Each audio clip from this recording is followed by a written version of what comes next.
నరసరావుపేట నియోజకవర్గ ప్రజలకు, పల్నాడు జిల్లా వాసులకు మరియు రాష్ట్ర ప్రజలందరికీ సంక్రాంతి పండుగ శుభాకాంక్షలు. మాజీ శాసనసభ్యులు డాక్టర్ శ్రీ గోపిరెడ్డి శ్రీనివాసరెడ్డి గారు.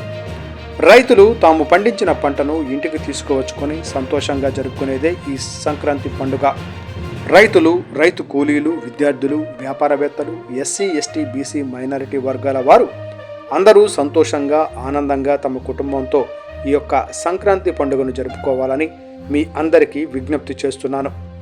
ఈ సంక్రాంతి పండుగకు బంధువులు మరియు దూరపు ప్రాంతాల్లో ఉన్న పిల్లలందరూ కూడా ఇంటికి చేరుకొని అందరూ సంతోషంగా, ఆనందంగా జరుపుకునే ఈ సంక్రాంతి పండుగ మన సంస్కృతి, సాంప్రదాయానికి మరియు మన కుటుంబ నేపథ్యానికి ప్రతీకగా నిలిచే ఈ సంక్రాంతి పండుగను మీరందరూ సంతోషంగా మరియు ఆనందంగా జరుపుకోవాలని కోరుకుంటున్నాను.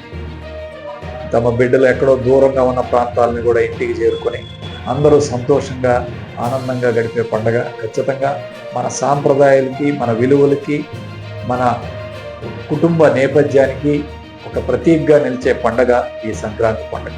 మీరందరూ కూడా ఎంతో సంతోషంగా, ఆనందంగా ఈ పండుగను జరుపుకోవాలని మరొకసారి కోరుకుంటూ సెలవు తీసుకుంటారు.